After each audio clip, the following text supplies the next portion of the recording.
Good evening all. ഞാൻ ആമിന അമ്ര, 9th C ക്ലാസ്സിൽ പഠിക്കുന്നു. ഭാരത് സ്കൗട്ട് ആൻഡ് ഗൈഡ്സിന്റെ രൂപീകരണത്തെ പറ്റിയും അതിന്റെ പ്രാധാന്യത്തെ പറ്റിയുമാണ് ഞാൻ ഇന്ന് അവതരിപ്പിക്കാൻ പോകുന്നത്. മനുഷ്യ സ്നേഹവും വ്യക്തിത്വ വികസനവും ലക്ഷ്യമാക്കി പ്രവർത്തിക്കുന്ന ലോകത്തിലെ ഏറ്റവും വലിയ യുവജന പ്രസ്ഥാനങ്ങളിൽ ഒന്നാണ് സ്കൗട്ടിങ്ങും ഗൈഡിങ്ങും. ഇന്ത്യയിൽ ഈ പ്രസ്ഥാനം ശക്തമായ അടിത്തറ നേടിയിരിക്കുന്നു. അതിന്റെ ആധുനിക രൂപമായ Bharat scout and guides 1950 November 7 രൂപം കൊണ്ടത്. ഈ ദിനം തന്നെ ഫൗണ്ടേഷൻ ഡേ ആയി ആഘോഷിക്കുന്നു.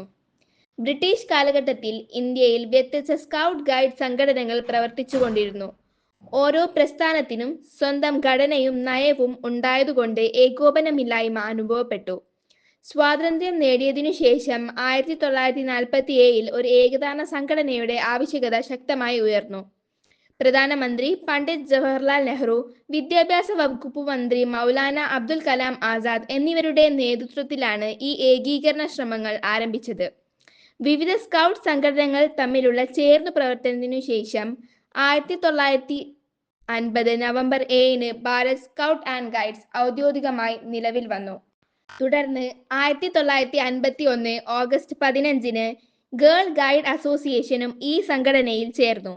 ഇതിലൂടെ ഇന്ത്യയിലെ എല്ലാ സ്കൗട്ട് ഗൈഡ് പ്രവർത്തനങ്ങളും ഒരു ഏകതാന സംഘടനയുടെ കീഴിലെത്തി. യുവജനങ്ങളിൽ സേവാഭാവം, സ്വയം വിശ്വാസം, നേതൃത്വ ഗുണങ്ങൾ വളർത്തുക, സമൂഹത്തിൽ നിയമാനുസൃതവും ഉത്തരവാദിത്വമുള്ള പൗരന്മാരെ വളർത്തുക, ബി പ്രിപ്പയർഡ് സന്നദ്ധരായിരിക്കുക എന്ന മുദ്രാവാക്യം പ്രായോഗിക ജീവിതത്തിന്റെ ഭാഗമാക്കുക തുടങ്ങിയവയാണ് സ്കൗട്ടിങ്ങിന്റെ പ്രധാന ലക്ഷ്യങ്ങൾ.